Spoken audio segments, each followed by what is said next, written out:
Evangelho de Marcos, capítulo 8, nós vamos ler do versículo 1 ao 26. Os irmãos acharam? Amém?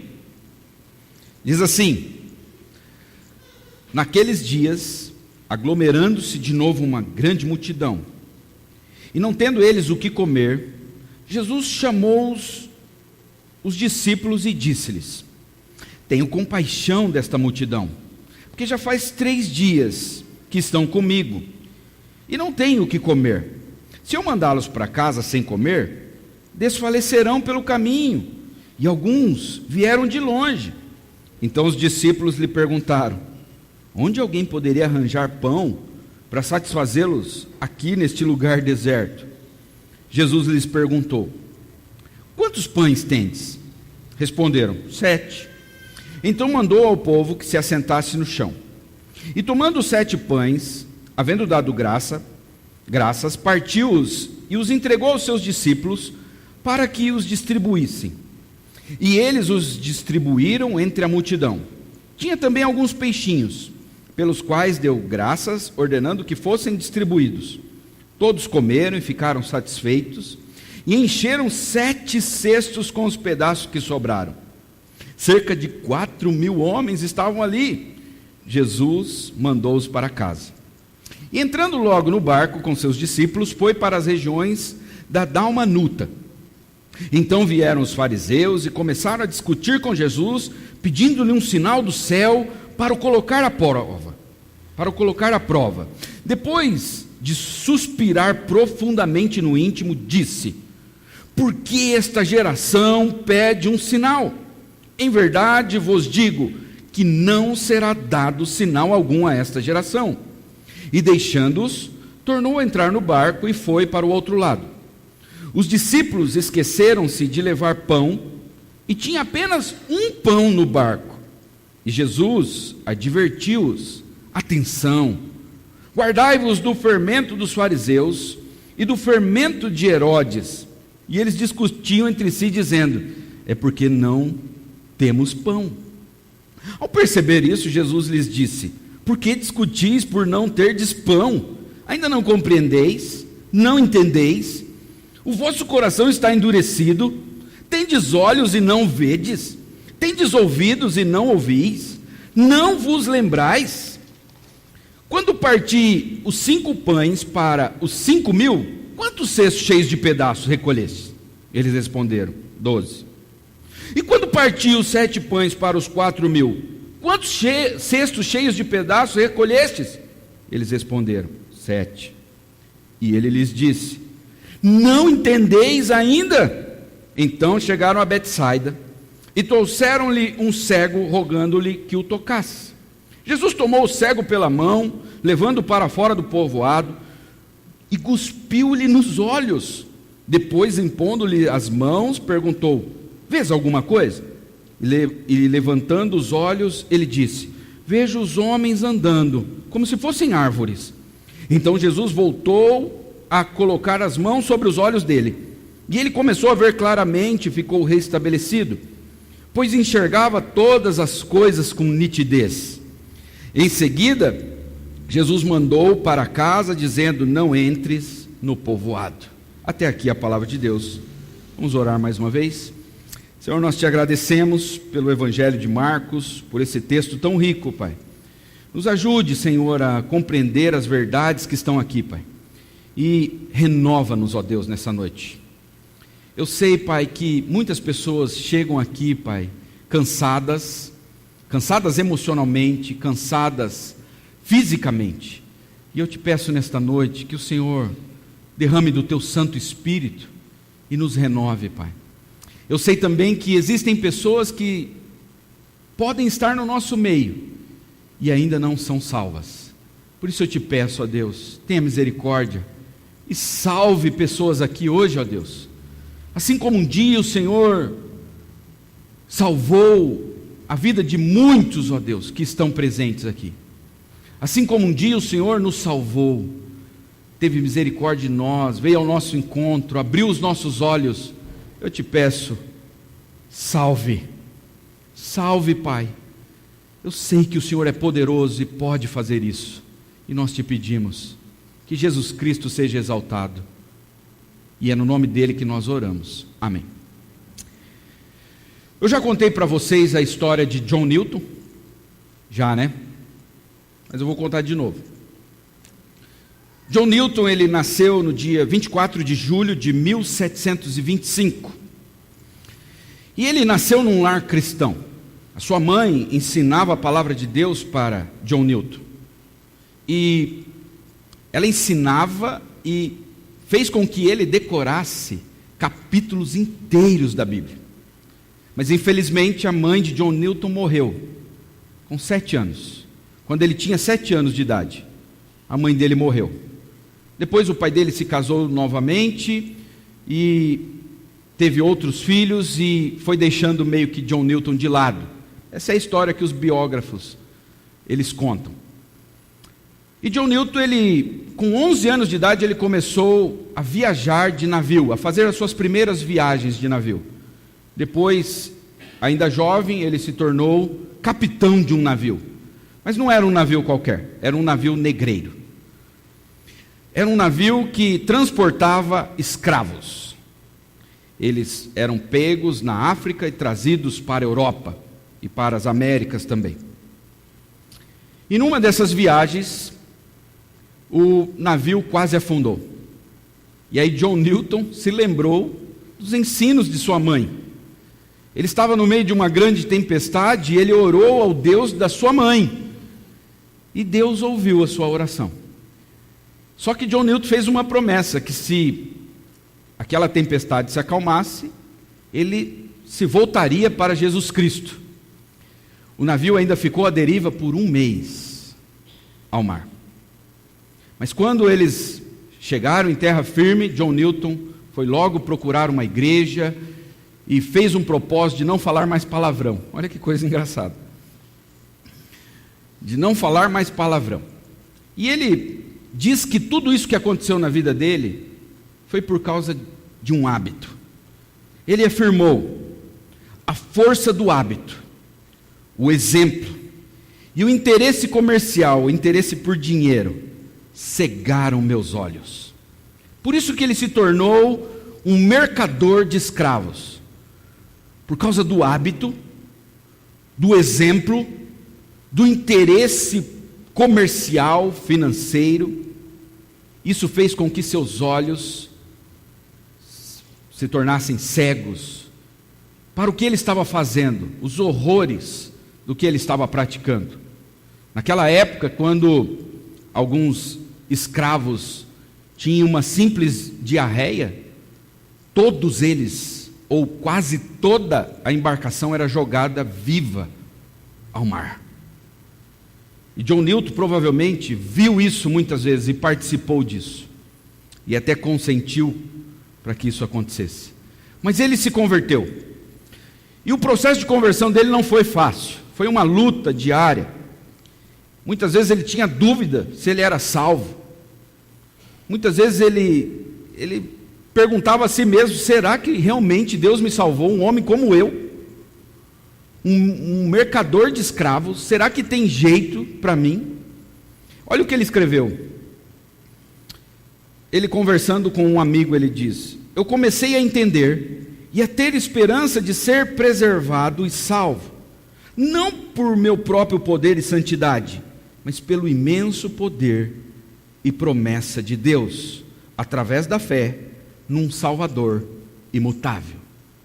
Houve um momento na sua vida que ele entendeu: não, agora eu entendi que eu sou salvo, e não é por causa dos meus méritos, e nem por causa dos meus deméritos, mas é por causa de um Salvador imutável.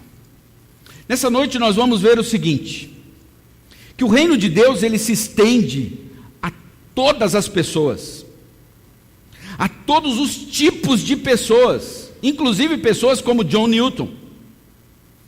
O reino de Deus, ele também sofre oposição, mas Cristo, ele vence a cegueira humana. É isso que nós vamos ver nesta noite. O reino de Deus se estende a todas as pessoas, a todos os tipos de pessoas. O reino de Deus sofre oposição, mas Jesus Cristo, ele vence a cegueira humana. Em primeiro lugar, nós vemos no texto que nós lemos que Jesus mostra aos seus discípulos e também a nós nesta noite que o seu reino é para todos. A gente vai ver isso do versículo 1 ao 9. Nestes versos, nos versos de 1 a 9, a gente vai ver que Jesus multiplica novamente os pães e peixes. E por que ele faz isso uma segunda vez? Jesus quer ensinar pelo menos duas verdades aos seus discípulos. Primeiro, a extensão do seu reino. Porque este milagre é feito em um local diferente do primeiro. Presta atenção. O primeiro milagre da multiplicação dos pães e dos peixes, ele foi feito em território judaico. E agora Jesus está em um outro território, o território dos gentios. Lembrando que gentios são todos aqueles que não são judeus. Então Jesus está mostrando que ele tem alimento para pessoas que não são do povo de Israel, que o reino dele se estende a outros que não são do povo de Israel, e ele já vem mostrando isso. Lembra quando ele curou o endemoniado gadareno, ele expulsou os demônios daquele endemoniado? Lembra quando ele expulsou o demônio da filha da mulher sírio-fenícia? Ele está mostrando para nós que o seu reino se estende a todas as nações, e ele quer mostrar isso para os seus discípulos. Mas ele quer também que seus discípulos aprendam a ter compaixão. Olha o que diz do versículo 1 ao 3. Naqueles dias, aglomerando-se de novo uma grande multidão, e não tendo eles o que comer, Jesus chamou os discípulos e disse-lhes: tenho compaixão desta multidão, porque já faz 3 dias que estão comigo, e não tenho o que comer. Se eu mandá-los para casa sem comer, eles desfalecerão pelo caminho, e alguns vieram de longe. Jesus está mostrando para os seus discípulos: eu tenho compaixão, não só de judeus, mas de gentios também. A resposta dos discípulos que é estranha. Olha a resposta deles, versículo 4. Então os discípulos lhe perguntaram: onde alguém poderia arranjar pão para satisfazê-los aqui neste lugar deserto? Jesus está dizendo: há uma multidão, nós estamos no deserto e eles estão com fome. Isso lembra alguma coisa? Qual deveria ser a resposta dos discípulos? Nós já vimos isso acontecer. Jesus está entre nós, ele é o próprio Deus. Ele já multiplicou pães e peixes, ele pode fazer isso de novo. E Jesus também, ele já mostrou isso lá no passado, quando mais de 1 milhão de pessoas estavam no deserto, com um homem chamado Moisés. Jesus fez pão cair do céu. Jesus é Deus, ele é o mesmo ontem, hoje e será para sempre. Essa deveria ser a resposta dos discípulos, mas eles disseram: é difícil, hein? Não tem lugar para comprar comida aqui não. O que vai acontecer agora com esse povo? E você? Como você deve responder ou tem respondido às dificuldades da sua vida? De que maneira? Faça uma autoanálise e veja que você não é diferente dos discípulos. Muitas vezes, você também, como estes discípulos, é indiferente ao sofrimento das pessoas. Pode ser que eles responderam dessa forma porque eles tinham um certo preconceito com os gentios. E pode ser que eles responderam assim simplesmente porque eles tinham um problema de memória curta. E esse talvez seja o seu problema nesta noite. Quantas vezes, diante de uma situação difícil, você também se esquece do que Deus já fez ao longo da história da sua vida? Quantas vezes Ele te livrou da morte? Você se lembra? Quantos acidentes, quantas dificuldades Deus te livrou? Quantas vezes Ele proveu para você? Você estava sem condições, sem dinheiro para pagar aquela conta que ia complicar a sua vida, você estava desempregado, você estava sem o que comer no outro dia, e de alguma forma Deus proveu para a sua vida. E aí muitas vezes agora você está diante de uma outra situação difícil, e simplesmente, como os discípulos aqui, você esquece. Por isso que eu acredito que Jesus repete esse milagre. Alguns acreditam que foi um erro dos escritores do Evangelho de Marcos. Eles erraram e escreveram novamente uma segunda história, repetida. Não é isso, irmãos. Jesus muitas vezes repete porque nós nos esquecemos. Por que nós ouvimos muitas vezes a mesma coisa? Por que o Evangelho nos é pregado todo domingo? Porque assim como esses discípulos, nós também temos um problema sério de memória. Jesus repete o milagre com alguns detalhes diferentes. O milagre é parecido, é muito similar à primeira multiplicação, mas nós vamos ver que tem coisas bem diferentes aqui. Do versículo 5 ao 9 diz: Jesus lhes perguntou: quantos pães tendes? Responderam: 7. Da primeira vez vocês lembram quantos pães eram? Quem se lembra? 5. Então mandou ao povo que se assentasse no chão, e tomando 7 pães, havendo dado graça, partiu-os e os entregou aos seus discípulos, para que os distribuísse, e eles os distribuíram entre a multidão. Tinha também alguns peixinhos. Aqui não fala quantos peixes. Na primeira multiplicação, quantos peixes eram? 2. Vocês estão bem, hein? Pelos quais deu graças, ordenando que fossem distribuídos. E todos comeram e ficaram satisfeitos, e encheram 7 cestos com pedaços que sobraram. Na primeira multiplicação, quantos cestos foram? 12. Agora na segunda são 7 cestos. Mas na primeira, a palavra que é usada para cestos é um cesto pequeno. Sabe esses cestos que às vezes a gente tem em casa e que até a gente coloca os pães nele? Então, era um cesto assim. Na segunda vez, a palavra que é usada para cesto aqui é balaio. Então o que sobrou de pão na segunda vez foi bem mais do que na primeira. Eram balaios, o mesmo balaio que desceram Paulo de cima do muro lá no livro de Atos, quando Paulo foge de uma cidade. Era o balaio que cabia um homem dentro. Então sobraram 7 cestos cheios. E o versículo 9 diz: cerca de 4.000 homens estavam ali, e Jesus os mandou para casa. Na primeira multiplicação, quantas pessoas? 5.000 homens, fora mulheres e crianças, e aqui nós temos 4.000. Então a gente percebe que não é a mesma narrativa, é outro milagre com outros detalhes, mas Jesus mostra compaixão para essas duas multidões. É isso que ele quer mostrar para nós.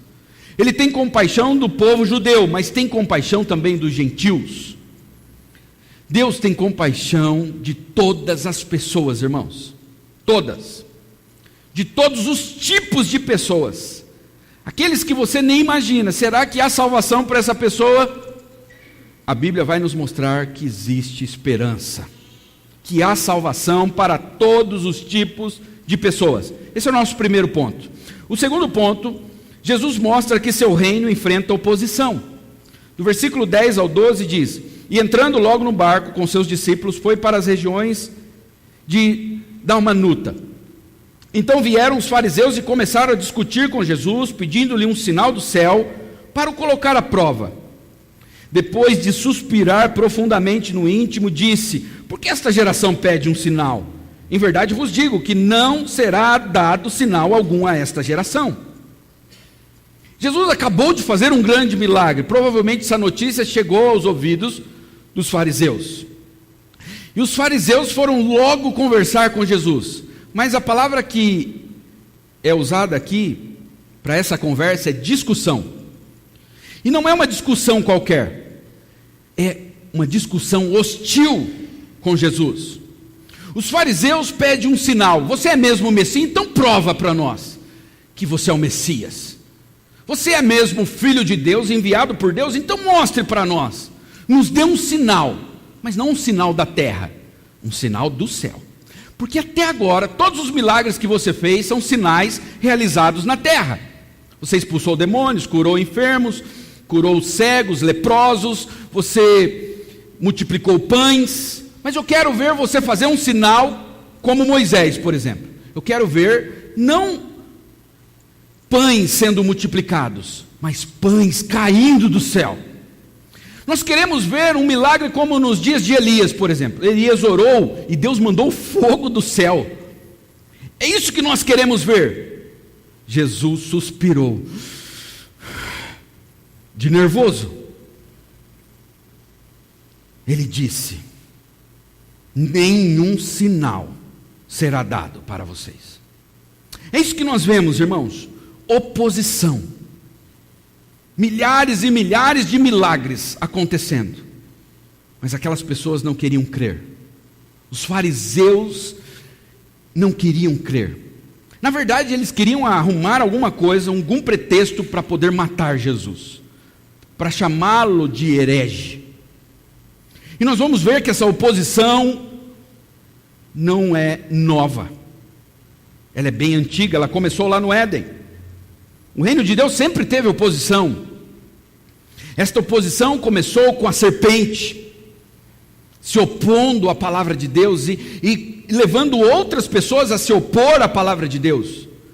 A serpente ludibriou, enganou Eva e Adão e fez com que eles se tornassem opositores de Deus, se opusessem à palavra de Deus. Nós vamos ver isso em nossa sociedade. A sociedade quer usar a ciência contra Deus, quer usar o seu conhecimento, quer mostrar que através de algumas teorias científicas o mundo veio do acaso, que existe um tal de gene homossexual. A nossa sociedade, ela é hostil também a Deus. Ela usa a arte para afrontar a Deus. Nós temos visto isso com muita frequência em nossos dias. E você? Quantas vezes, para crer, você já pediu um sinal? Quantas vezes? Deus, eu acredito. Eu vou crer, Deus. Se acontecer isso, isso, isso, então eu creio. Se não acontecer, Deus, então eu não creio. Eu já vi a loucura de pessoas fazer isso para casar. Olha, se ela chegar na igreja com um vestido vermelho, então é ela, Senhor. Olha que absurdo. Isso não é diferente dos fariseus. Quantas vezes você já questionou a bondade de Deus? Deus, como é que o Senhor permite tudo isso me acontecer? Como é que o Senhor não me livra dessa situação? Como é que o Senhor não faz um milagre? Isso não é diferente da incredulidade, da hostilidade dos fariseus. E a incredulidade é uma afronta a Deus. O autor da carta aos Hebreus vai dizer que o justo vai viver pela fé. O justo vai viver pela fé, mas se alguém retroceder, se alguém deixar de crer, eu não vou me agradar dessa pessoa. E crer, irmãos, o que é crer? Crer é depositar a nossa confiança mesmo sem ver. Crer é a certeza das coisas que não se veem e a convicção das coisas que nós esperamos. Tome cuidado para não agir como um fariseu. Tome cuidado para não ser hostil. Deus não precisa provar nada para você. Você quer um milagre? Você está respirando hoje. Quantos aqui pecaram hoje? O salário do pecado é a morte. Por que você está vivo hoje? Você quer um milagre? Você está vivo hoje. Você comeu hoje. Ou não. Talvez você quer ficar fitness, né? Mas tome cuidado. Não coloque Deus na parede. Você não pode com Ele. Pode ser que Ele fique irritado com você, como Ele ficou com os fariseus. Ele suspirou. Tome muito cuidado. Essa é a primeira verdade que nós vemos. A segunda, perdão. A primeira é que o reino de Deus se estende a todos. Mas este mesmo reino, ele sofre oposição. E que não seja de você essa oposição. Que não parta da tua pessoa esta oposição contra Deus. O terceiro ponto é que Jesus mostra que os membros do seu reino, os cidadãos do seu reino, são deficientes. Esse é o nosso terceiro ponto. Os membros, os cidadãos do reino, são deficientes. Versículo 13 ao 15 diz: E deixando-os, tornou a entrar no barco e foi para o outro lado. Os discípulos esqueceram-se de levar pão, e tinham apenas um pão no barco. Jesus advertiu-os: atenção, prestem atenção, tomem cuidado, guardai-vos do fermento dos fariseus e do fermento de Herodes. Tomem cuidado, Jesus disse para os seus discípulos. Olha como os fariseus são. Não se deixem contaminar pelo fermento deles. Fermento na Bíblia normalmente é uma referência a algo ruim, a algo maligno. O que Jesus está dizendo é o seguinte: o fermento é algo que muitas vezes você não vê na massa. Ele é invisível. Depois que ele está ali na massa, você não o enxerga, mas ele contamina toda a massa. E ele pode ser pouquinho, mas ele tem um efeito grandioso. Então tomem cuidado com a influência dos fariseus, e tomem cuidado com a influência de Herodes. Jesus faz referência a essas duas pessoas, esses dois grupos, os fariseus e Herodes. Por quê? Os fariseus, a gente acabou de ver, eles são hipócritas, eles são legalistas, eles confiam em sua própria moral, e eles têm uma visão distorcida de Jesus. Quando Jesus expulsou um demônio de uma pessoa, o que eles disseram? Isso aí não é coisa de Deus não. Isso aí, ele está fazendo isso por Beelzebu. A gente viu isso já em Marcos capítulo 3. Eles tinham uma visão distorcida de Jesus. Eles confiavam na sua própria moral. E Jesus alerta aos discípulos: tomem cuidado para não serem influenciados por eles, para não confiarem em si mesmos e para não terem uma visão distorcida sobre a minha pessoa. É isso que Jesus está ensinando para eles. E Jesus faz uma referência a uma outra pessoa, Herodes. Herodes, ele é diferente dos fariseus. Herodes, ele não é legalista. Herodes, ele é mundano. Os fariseus, eles cumprem a lei, eles são religiosos. Herodes não. Herodes, ele tem simpatia pelas coisas de Deus. Ele gostava de ouvir João Batista pregar, mas ele também gostava de ver Salomé dançar. E lembra o que ele fez? Entre ficar de bem com os seus convidados e ficar de bem com João Batista, o que ele preferiu? Ficar de bem com os convidados, e ele mandou matar João Batista.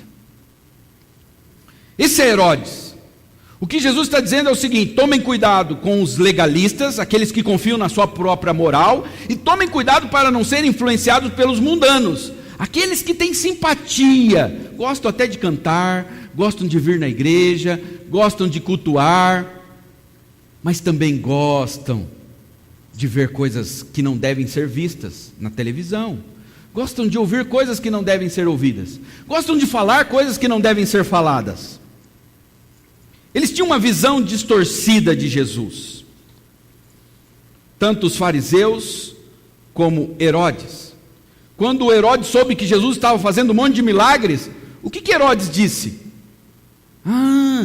Deve ser João Batista que voltou dos mortos, uma reencarnação de João Batista. Veja, Herodes é um mundano e tem uma visão distorcida de Jesus. Os fariseus são religiosos, mas também têm uma visão distorcida de Jesus. Os fariseus olharam para Jesus e chamaram ele de maioral dos demônios. Herodes olhou para Jesus e disse: é uma reencarnação de João Batista. Jesus está alertando seus discípulos: gente, tomem cuidado com o fermento dos fariseus. Mas qual é a resposta dos discípulos? Versículo 16 ao 18. Eles discutiam entre si dizendo: Jesus deve estar bravo com a gente, É porque nós não trouxemos pão.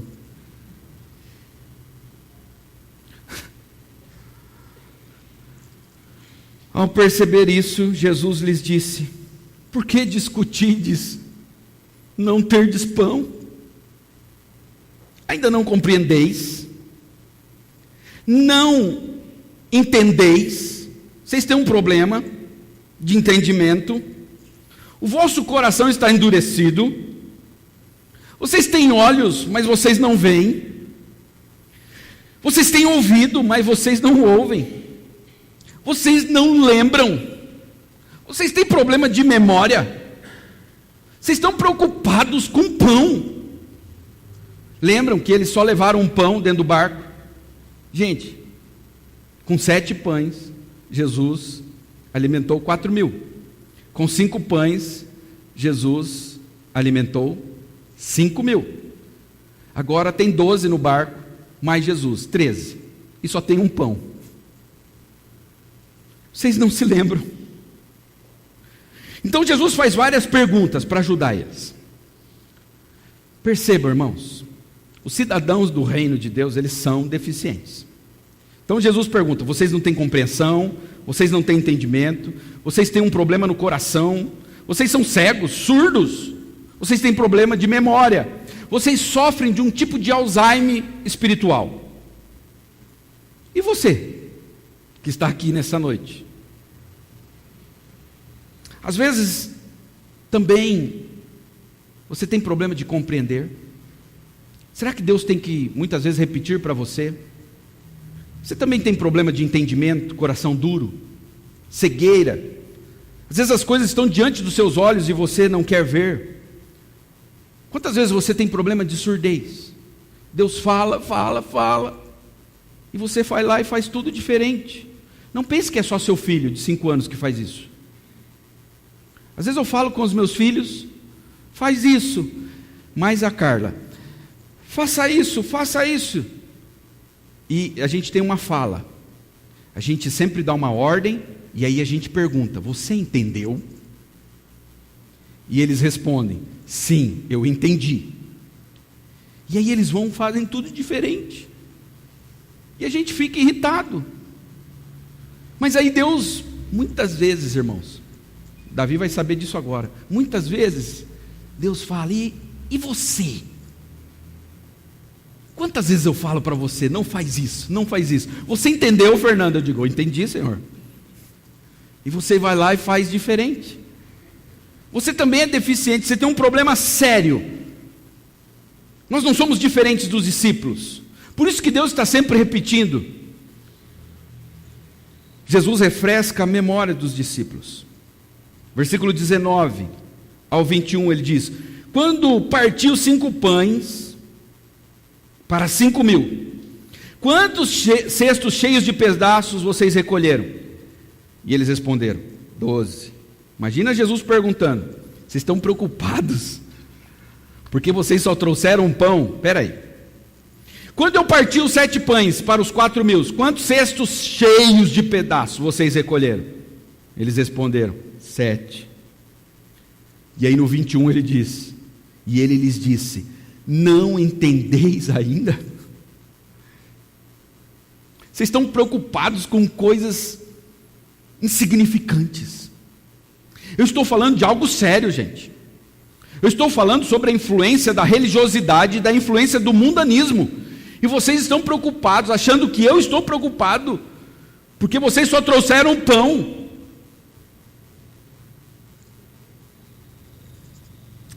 Quarto e último lugar, Jesus mostra que no seu reino o crescimento espiritual é progressivo. Primeiro, o reino se estende a todos.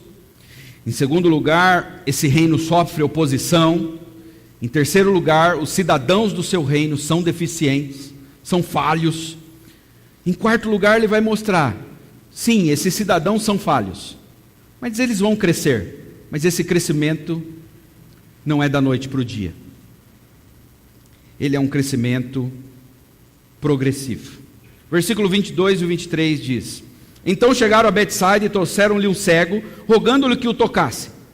Jesus tomou o cego pela mão e, levando para fora, do povoado e cuspiu-lhe nos olhos, depois impondo-lhe as mãos, perguntou: vês alguma coisa? De novo, gente, trouxeram alguém deficiente. Na semana passada nós vimos sobre o surdo e mudo. E Jesus parece fazer a mesma coisa, tira o homem de lado.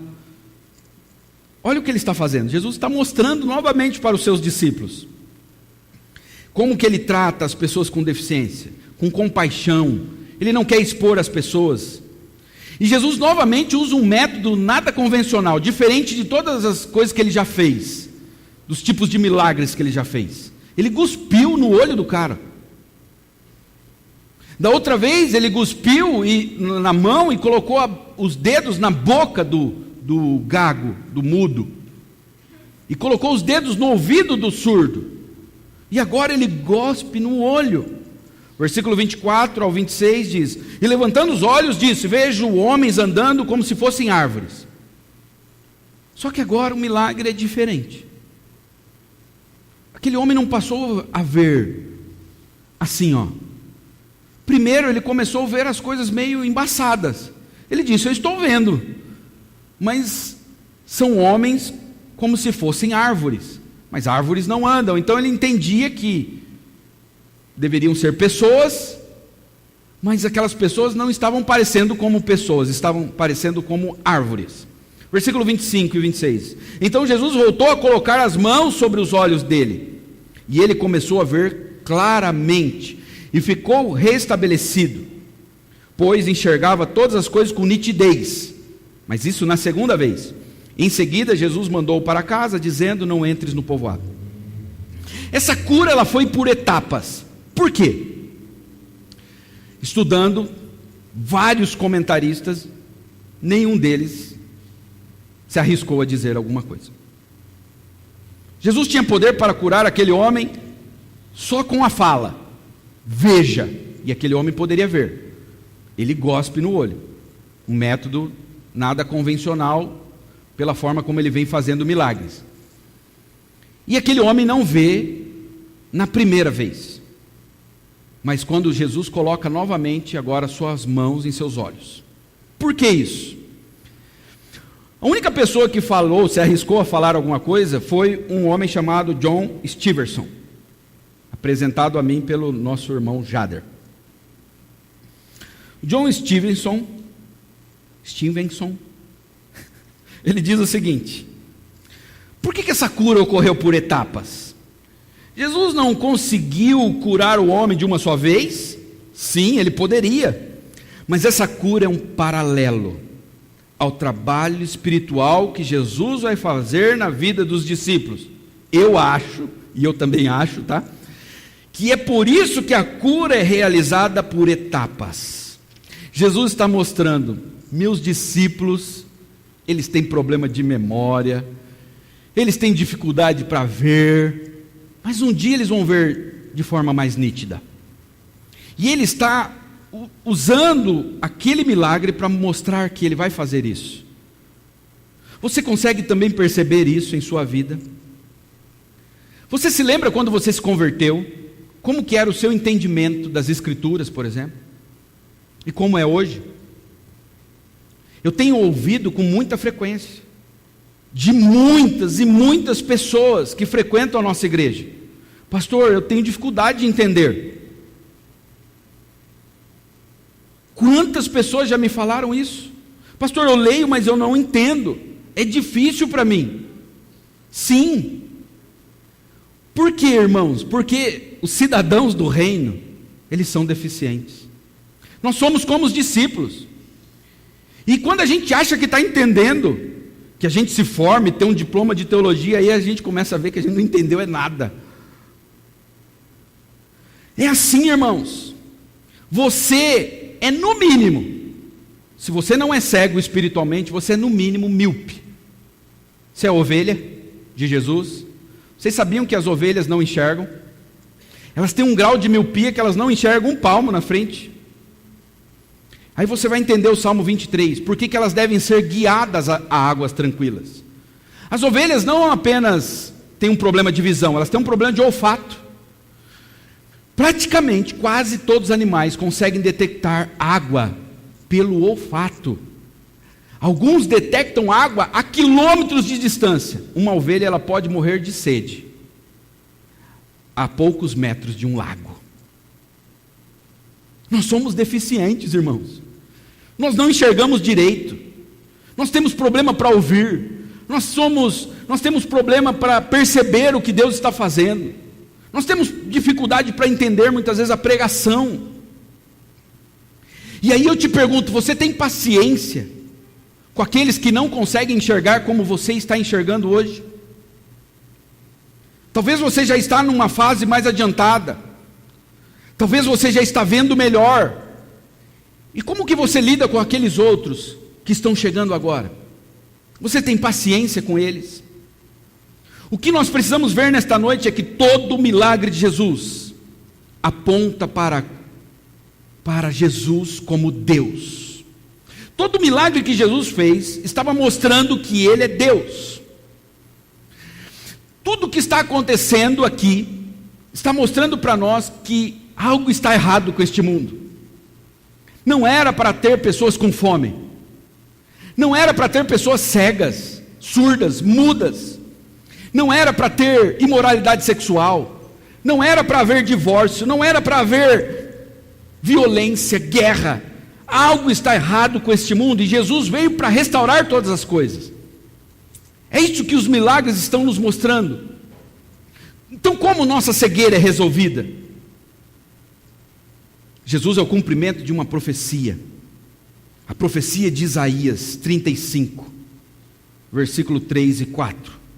Fortaleçam as mãos cansadas, firme os joelhos vacilantes. Digam aos desanimados de coração, sejam fortes. Não temam, Deus virá. Só que Ele virá com vingança, com divina retribuição, e virá para salvá-los. Então se abrirão os olhos dos cegos, e se destamparão os ouvidos dos surdos. Então os coxos saltarão como servos, e a língua do mundo cantará de alegria. A língua do mudo cantará de alegria. Vocês estão me ouvindo? Jesus está dizendo, um milagre vai acontecer, coisas grandiosas irão acontecer, mas para que isso aconteça, Deus virá com vingança. Primeiro Ele virá com vingança, mas Ele também virá para salvá-los. Aí Ele diz, então os olhos dos cegos se abrirão, mas Deus virá com vingança. O que Isaías está dizendo? Para que as pessoas vejam, para que o mal seja tratado neste mundo, e ele será tratado porque Deus virá para salvar, mas alguém terá que sofrer a vingança de Deus. Pessoas serão curadas, mas para isso alguém terá que sofrer. É isso que Isaías está dizendo. E como que nós sabemos disso? Através do próprio profeta Isaías, Isaías 53, versículo 4 e 5. Esse é um texto clássico, e diz, certamente Ele tomou sobre si as nossas enfermidades. Está falando de quem? De Jesus. Nós somos doentes, irmãos. Nós já vimos isso, nós somos doentes como os discípulos. Nós temos problema para ouvir, nós temos problema no nosso coração, nós temos uma série de problemas. E para que isso seja sanado, a Bíblia diz que Jesus tomou sobre si as nossas enfermidades. Ele levou sobre si as nossas doenças. Contudo, nós o consideramos castigado por Deus, por Ele atingido e afligido, mas Ele foi transpassado por causa das nossas transgressões, foi esmagado por causa de nossas iniquidades. O castigo que nos traz a paz, nós podemos ter paz hoje, mas por quê? Porque pelas feridas dele, por todo o sofrimento dele, por toda a dor que ele passou, nós fomos curados. É isso, irmãos. Para que nós pudéssemos ver hoje, ouvir a palavra de Deus, Cristo teve que ser castigado. É isso que todo milagre está dizendo. Todos os milagres que Jesus vem operando, é isso que ele está dizendo. Para que nós possamos ouvir de forma nítida, para que nós pudéssemos ver hoje a grandeza de Jesus Cristo, ele precisou ser ferido na cruz. John Newton entendeu isso. E ele escreveu uma das canções mais conhecidas do mundo. Qual é a canção? Amazing Grace. O que diz essa canção? Maravilhosa graça, que perdido me encontrou, e estando cego, pude ver, Cristo me resgatou. Quando tua graça me tocou, do medo me livrou. Quão preciosa é para mim a graça do Senhor. John Newton morreu com 82 anos. 82 anos de idade. Velho, debilitado. E ele disse algo interessante. Suas últimas palavras foram: minha memória praticamente se foi. Você tem problema de memória? Você muitas vezes se esquece do que Deus já fez por você? Isso é parte dos cidadãos do reino. Nós somos assim, irmãos. Nós somos cheios de defeitos. Por isso Jesus Cristo precisou vir para nos salvar. John Newton disse: olha, minha memória praticamente se foi, mas ainda consigo me lembrar de duas coisas. E é isso que nós precisamos nos lembrar nessa noite.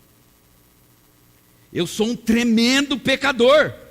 Isso eu não consigo esquecer. Você pode esquecer de muitas coisas, mas não esqueça disso. Você é um tremendo de um pecador.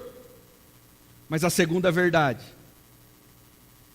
que John Newton não esqueceu: Cristo é um tremendo de um Salvador. Eu sou um grande pecador, mas Cristo é um grande Salvador. Nós somos falhos, irmãos. Nós somos cheios de defeitos. Mas nós precisamos nos lembrar de pelo menos duas coisas nessa noite. Nós somos, sim, grandes pecadores, mas Jesus Cristo é um grande Salvador. Vamos orar?